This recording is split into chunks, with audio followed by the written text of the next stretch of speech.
Biasanya alasan untuk bangkit itu adalah orang-orang yang tersayang dalam hidup kita. Bisa pasangan, bisa anak. Itu yang bikin kita kuat. Itu yang bikin kita bertahan. Bahkan sampai bisa survive atau bangkit dari sebuah keterpurukan. Jadi Bang Supri udah punya pasangan, udah punya anak. Artinya sebenarnya udah punya alasan yang sangat cukup untuk tegar, tabah, bertahan. Sekarang kan tinggal masa rasa-rasa kehilangannya. Udah pasti semua orang punya itu ya. Bahkan dulu ketika saya kehilangan ibu dalam musibah tsunami, yang bikin saya punya rasa guilty feeling sampai sekarang itu adalah 6 bulan sebelum tsunami harusnya saya udah pulang ke Indonesia. Tapi saya nggak pulang karena habis wisuda nunggu ijazah dulu. Jadi karena saya ngerasa kalau udah pulang susah balik lagi karena bukan orang kaya juga. Jadi saya bilang ke emak, abang tunggu 6 bulan lagi ya pulangnya ya karena mau ngambil ijazah. Ini udah wisuda sih, tinggal ngambil ijazah nanti baru pulang. Oh ya nak, jadi kamu nggak bisa pulang sekarang, nggak bisa mbak gitu. Karena ibu saya berharap saya pulang langsung, udah kangen gitu, karena udah 4 tahun merantau nggak pernah pulang. Nggak taunya Desember tsunami dan ibu saya kegulung ombak sama kakak saya, terus kayak ketemu di pekarangan rumah, dikubur secara massal. Itu tuh harusnya saya bulan Januari udah pulang, karena bulan Januari awal tuh beres ujian langsung dikasih ijazah. Ujian-ujian adik-adik kelas kita langsung dapat ijazah. Tapi karena saya nunda Desember tsunami, Januari dapat ijazah. Kan cuma selang berapa minggu doang ya. Itu rasa guilty feeling itu luar biasa, kayak nyalahin diri sendiri. Kalau aku pulang mungkin udah sempat untuk nyenangin ibu walaupun sebentar dan segala macam. Nah itu rasa itu nggak mungkin nggak ada, pasti ada lah. Apalagi pengen membahagiakan emak. Ini ceritanya Supri dari kecil emak itu yang berjuang membesarkan mereka dari kehidupan yang sangat sederhana, susah, tapi anaknya jadi semua, sukses semua secara pendidikan dan mungkin finansial juga insya Allah.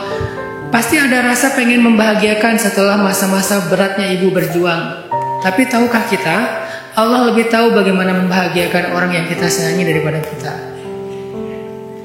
Kita berbaik sangka sekarang ibu itu udah dapat taman-taman surga di alam kuburnya Supri. Karena kuburnya orang beriman itu raudhah min riyadil jinan, taman di antara taman-taman surga. Maka ibu itu lebih bahagia di sana daripada di antara anak-anaknya kalau menurut Allah. Cuman kita sebagai anak-anak dan keterbatasan kita merasa bahwa dia lebih layak bersama kita daripada bersama Allah. Allah lebih tahu dia lebih layak di sisi siapa. Setelah dia lelah berjuang, kemudian dia bahagia anaknya udah pada sukses, sekarang anaknya harus berbagi cinta dengan keluarganya masing-masing. Saatnya ibu bahagia di sisi Allah. Dan itulah cara Allah yang terbaik buat ibu. Nah sekarang pertanyaannya, gimana cara berbakti pada ibu? Sederhana, doa, ziarah kubur yang sering, beramallah dan niatkan untuk ibu juga. Setiap ngaji, setiap sedekah, setiap melakukan kebaikan. Kalau misalnya ibu punya hutang puasa, bayar hutangnya dengan membayar fidyah setiap bulan Ramadan. Supri dan keluarga berenam ini coba patungan rame-rame sebulan. Kan kita nggak pernah tahu ya, orang tua kita dulu karena mungkin belum terlalu kenal agama, pernah ninggalin puasa karena dia mungkin apa, atau mungkin ninggalinnya karena haid tapi nggak sempat dibayar karena satu dan lain hal. Nah kita anak-anaknya tuh dihitung aja secara garis besar, nggak perlu detail juga. Saya setiap bulan Ramadan pasti ngebayarin puasa ibu saya dengan bayar fidyah full sebulan. Pasti, kalau nggak saya, adik saya, kita ganti-gantian atau kita patungan berapa ewang gitu ya. Misalnya satu orang ngasih 5. Jadi sebulan itu full 30 hari buat ibu, 30 hari buat ibu. Siapa tahu ibu ada ninggalin puasa dan nggak sempat dia ganti, udah kebayar. Karena puasa itu hutang, harus diganti. Anaknya yang menggantikan dengan bayar fidyah. Cuman sekali makan kok, nggak berat kok gitu. Berapa sih? Wah, nasi padang 25.000 ya, kali 3 750.000, bener nggak? 750.000 sebulan misalnya. Ya udah 750.000 kita keluarin buat ibu. Insya Allah itu setiap tahun itu udah kayak puasa, nggak ada hutang lagi dengan Allah. Doa, beramal solih, bayar puasanya. Kalau ada rezeki umroh, Supri umroh dulu, beres umroh pergi lagi ke Tanim, niatin untuk ibu. Saya setiap umroh pasti mau umrohin ibu sama kakak saya yang meninggal tsunami. Apalagi kalau Ramadan kayak kemarin, kan umroh Ramadan lebih utama kayak haji kan.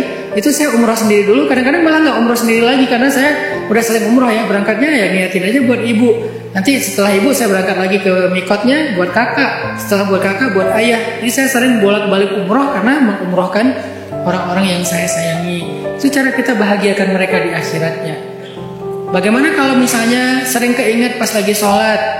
Kalau pas ingat lagi sholat, niatin aja gini, saya harus khusyuk biar habis sholat saya bisa doain ibu, atau pas lagi sujud bisa doain ibu. Jadi pas ingat lagi sholat doain dia. Kapan? Pas sujud. Allahumma firlaha warhamha wa'afiha wa'afu anha. Nanti beres sholat, kalau tadi kerasa nggak sempurna doanya karena emang nggak hafal-hafal banget, pakai bahasa Indonesia. Tapi setelah selesai sholat, ya Allah ampunkanlah ibu saya, lapangkan kuburnya, jadikanlah dia ahli surga, bla bla bla. Doain, itu cara kita mengingat orang tua kita. Ziarah kuburnya. Kenapa? Orang yang meninggal itu kayak orang yang hidup, minta dikunjungin. Makin sering kita kunjungin, dia makin bahagia. Nah dulu kalau masih hidup kita kunjungin, datang rumahnya. Kalau sekarang mengunjungi, datang kuburnya. Nanti doakan dia di alam kubur. Salah satu ayat yang bagus dibaca ketika kita ziarah kubur itu adalah surat Al-Mulk. Kenapa? Kalau hadisnya, fadilah dari surat Al-Mulk itu adalah sebagai penolong kita di dalam kubur. Jadi baca Al-Mulk.